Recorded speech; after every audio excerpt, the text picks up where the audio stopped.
Hi guys! Gagawa ako ngayon ng macaroni salad. Ito ang mga ingredients na gagamitin ko. Nagpakulo ako ng tubig, nilagyan ko ito ng mantika at asin. Ang purpose ng mantika para hindi magdikit-dikit ang ating pasta.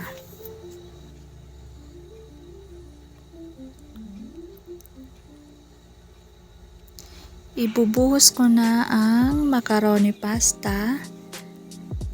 Lulutuin lang natin ito ng 10 to 12 minutes. Depende sa gusto ninyong texture. Halo-haloin paminsan-minsan para hindi magdikit. Ayan, luto na ang ating pasta. I-drain lang natin ang water at ililipat ko ito sa isang bowl. Papalamigin natin para mamaya. Habang pinapalamig ko ang ating pasta, i-prepare ko ang ibang ingredients. Buksan na natin ang ating nata de coco. Bali, isang kulay lang ang aking nata de coco tsaka isang kulay lang din ng kaong ang gagamitin ko dito. I-drain natin ang syrup niya.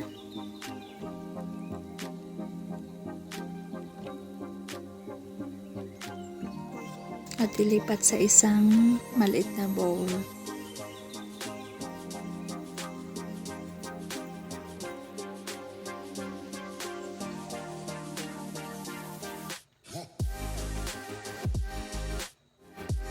Yan, na-drain na ang ating nata de coco. Isunod natin ang kaong.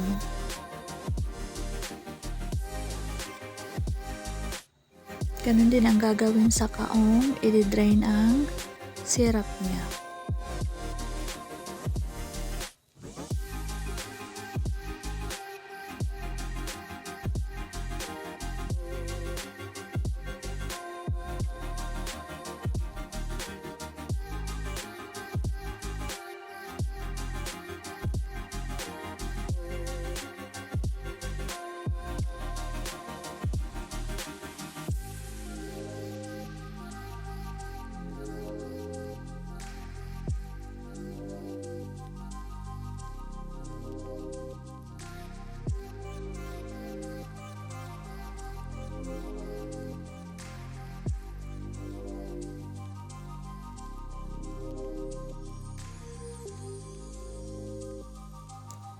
Ito na ang ating kaong at ang nata de coco.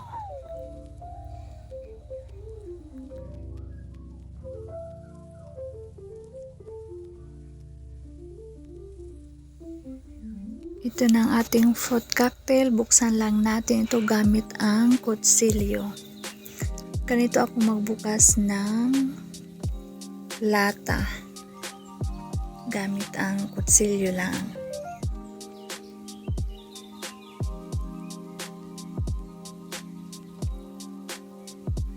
I-drain din natin ang juice at set aside natin ito hanggang sa maubos yung juice niya. Ngayon, naghiwa ko ng cheese.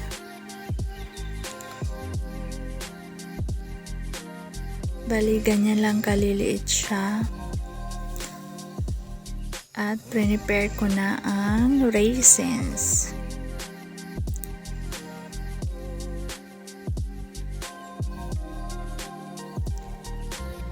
Nilipat ko ang pasta sa isang kaserola na pinaglutuan ko kanina ng pasta. Dito ko i-mix lahat ng mga ingredients. Nasa sa inyo na kung anong una nyong ilalagay. Basta lahat, ihahalo lang natin yan dyan sa kaserola. Ibubuhos lang natin lahat ng mga ingredients.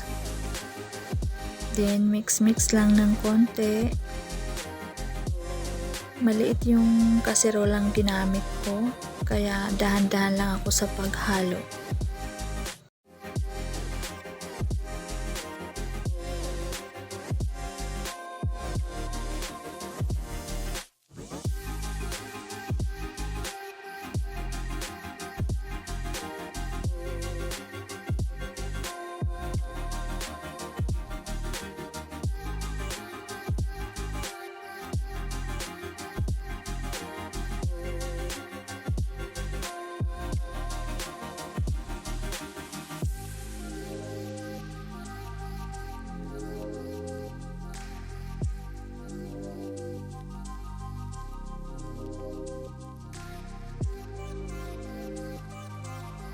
Dalawang Nestle cream lang ang gagamitin ko dito, tsaka dalawang condensed milk. Kasi konti lang naman to. 400 grams lang ng macaroni pasta. Nasa sa inyo kung gusto nyong matamis, pwede nyong dagdagan ayon sa inyong panlasa.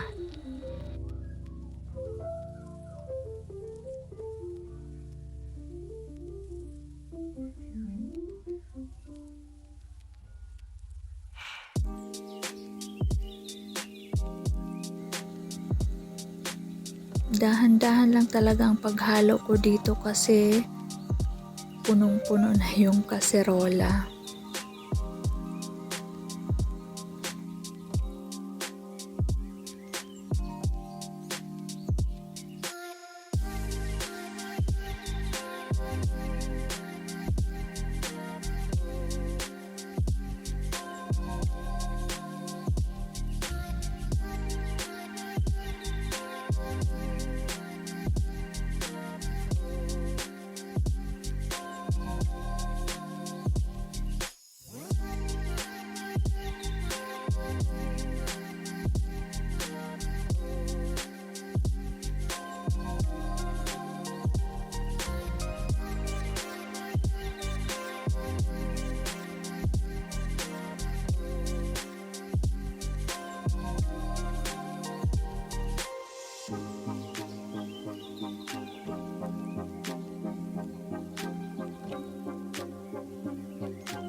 Last ko na nilagay ang mayonnaise para sa pagbalance ng lasa.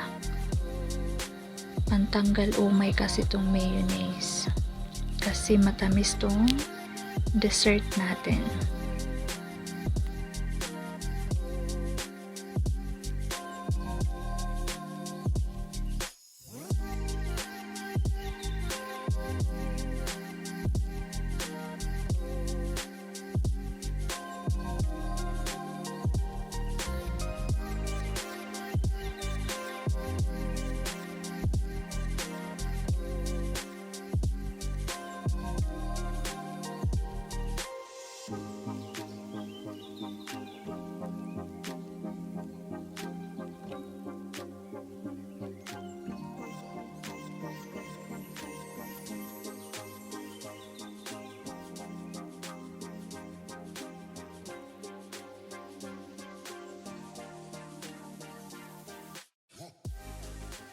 Ayan, tapos na ang ating macaroni salad.